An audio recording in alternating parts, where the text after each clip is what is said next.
बिस्मिल्लाहिर्रहमानिर्रहीम। अस्सलाम वालेकुम। कुकिंग विद मासूमा में आप सबको खुशामदीद कहती हूँ। आज मैं आपके साथ लौकी से के छिलकों के साथ बनने वाले कबाब की रेसिपी शेयर करूँगी, जो बहुत ही मज़ेदार और लजीज होते हैं। तो चले मैं आपके साथ इसके इंग्रेडिएंट्स शेयर करती हूँ कि इसमें क्या क्या चीज़ें यूज़ होगी। तो इसमें सबसे पहले जो हमने लिया वो चने की दाल। चने की दाल तकरीबन मैंने 1 कप लिया है। 1 कप चने की दाल को मैंने 2 से 3 घंटे के लिए पहले भिगो दिया था, ताकि ये अच्छे तरीके से गल जाए। 1 किलो लौकी लिया था मैंने, जिसके छिलके रिमूव करके वो यूज़ किया मैंने, और साथ में 2 से 3 बड़े टुकड़े लौकियों के लिए मैंने। इस तरीके से मैंने 2 से 3 टुकड़े लौकियों के लिए थे। और जो इसकी स्किन लिया मैंने, वो जब मैंने रिमूव किया था तो वो थोड़े जैसे मोटे साइज़ में मैंने रिमूव किया था।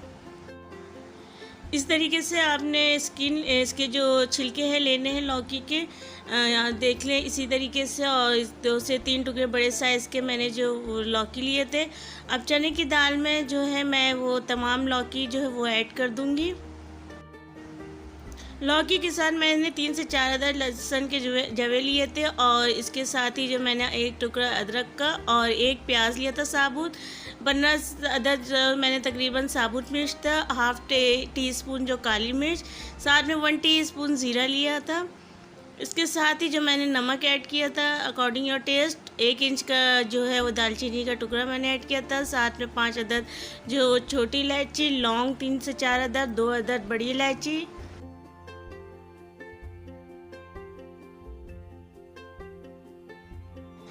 साथ में 1 बड़ा सा जो वो तेज़पात मैंने यूज़ किया था। और इन सबको अच्छी तरह से मिक्स करके, सबको अच्छी तरह से मिक्स करने के बाद जो है इसमें मैंने तकरीबन आधा कप पानी और ऐड किया था। अगर पानी की आपको ज़रूरत लगे तो ऐड कर लीजिएगा। पानी इसमें कम ही ऐड कीजिएगा, क्योंकि अगर पानी ज़्यादा हो जाएगा तो हमें कबाब को हैंडल करना बहुत मुश्किल हो जाएगा। तो इसे बॉयल आने तक हम चूल्हे पे चढ़ाएंगे। उसके बाद जब बॉयल आ जाएगा तो धीमा आंच करके हमें इसे लौकी और चने की दाल गलने तक पकाएंगे। लौकी और चने की दाल जब हमारी गल जाएगी इस तरीके से, तो उसे हम थोड़ी देर के लिए इसको रखेंगे तक ठंडा करने, ताकि इसके जो भी इसमें पानी हो वो खुश्क हो जाए। उसके बाद हम इसे जो वो चॉप कर लेंगे। आप इसे सिल पे भी पीस सकते हैं आराम से। मैंने चॉपर में से पीसा था। आप अगर मेरे चैनल पे न्यू और अब तक आपने मेरे चैनल को सब्सक्राइब नहीं किया तो रेड बटन पे क्लिक करके मेरे चैनल को सब्सक्राइब करो। साथ लगे बेल आइकन पे भी क्लिक करें, ताकि मेरे नए आने वाली वीडियो का नोटिफिकेशन आपको मिल सके। चॉप करते वक्त जो है आपने इसमें से जो तेज़ पत्ता है वो रिमूव कर देना। तेज़ पत्ता आपने उसको चॉप नहीं करना है। इसको अच्छी तरह से पीसने के बाद इसमें मैंने नमक ऐड कर दिया है। इसमें अगर आप टेस्ट कर लीजिएगा, अगर आपको ज़रूरत हो नमक की तो नमक ऐड करिएगा। साथ में मैंने इसमें 6 टेबल स्पून के करीब जो मैंने कॉर्नफ्लावर ऐड किया। पहले 3 टेबल स्पून ऐड करके इसको मिक्स करके देखा था, तो फिर मुझे और ज़रूरत लगी थी तो मैंने इसमें 3 टेबल स्पून और कॉर्नफ्लावर ऐड कर लिया था। अच्छी तरह से सबको मिक्स करने के बाद हम इसे जो 1 से 1.5 घंटे के लिए फ्रिज में रख देंगे, ताकि इसका जो ये अच्छी तरह से सेट हो जाए। रेस्ट देना इसलिए ज़रूरी है कि ताकि इसमें जो भी पानी है वो कॉर्नफ्लावर जब्स कर ले और ये इसको सेट कर दे। इसके बाद जो मैं इसको 1 से 1.5 घंटे के बाद मैंने इसको तकरीबन मैंने तो 2 घंटे रखे थे, आप 1 से 1.5 घंटे भी रख सकते हैं। तो अब इसमें मैं जो चीज़ें ऐड करूँगी वो मैंने 1 अदद प्याज लिया था, इसको अच्छी तरह से बिल्कुल बारीक ऑमलेट की तरह कट कर लेना है।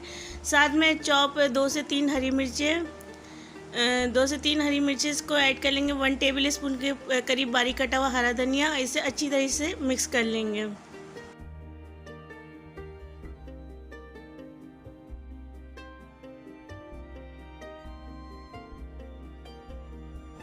अच्छी तरह से मिक्स करने के बाद ऑयल से हम अपने हाथ को ग्रीस कर लेंगे। अब इसकी टिकिया बनाएंगे। तमाम टिकिया बना लेना आपने। अच्छा, मैंने जो टिक्कियों को बना के एक प्लेट में रख लिया था, लेकिन आपने ऐसा ना करिएगा। आप इसे साथ साथ बनाते जाइएगा, अंडे में डिप करते जाइएगा और इसे साथ में फ्राई करते जाइएगा।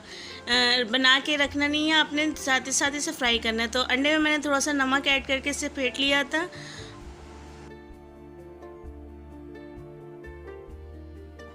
इसको फेंटने के बाद जो है मैं इसको अंडे में फोल्ड करूँगी रेड कबाब को। इस तरीके से फोल्ड करने के बाद आपने इसे हाथ में लेके फिर दोबारा अच्छे से शेप दे लेना है। ताकि क्योंकि इसका कबाब जो बहुत नरम होता है, इसलिए इसको थोड़ा सा हैंडल करना थोड़ा मुश्किल होता है। लेकिन अगर आप 1 से 2 दफ़ा बनाएंगे तो आप इसे आराम से हैंडल कर लेंगे। तो इस तरह हम साथ साथ करते जाएंगे और साथ साथ जो है वो कबाब को तलते जाएंगे। मैंने इसलिए बना लिया था कि मुझे वीडियो बनानी होती है तो आपको दिखाना पड़ता है कि किस तरह करना है, तो इसलिए मैंने बना कर रख लिया था ताकि मैं आपको अच्छी तरीके से समझा सकूँ। तो आप साथ ही साथ करते जाइएगा। इस तरह हमारे कबाब सारे रेडी है। दोनों तरफ से कलर दे लीजिएगा और इसे डिश आउट कर लीजिएगा। तो इसे रोटी के साथ, नान के साथ या फिर चटनी के साथ इसे सर्व करें। बहुत ही मज़ेदार ही कबाब बनते हैं, मुझे तो बहुत ही पसंद है। उम्मीद करती हूँ आप ये रेसिपी ज़रूर ट्राई करेंगे और मुझे कमेंट बॉक्स में बताएंगे कि आपको मेरी रेसिपी कैसे लगी। तो मुझे इजाज़त दें, अल्लाह हाफिज़।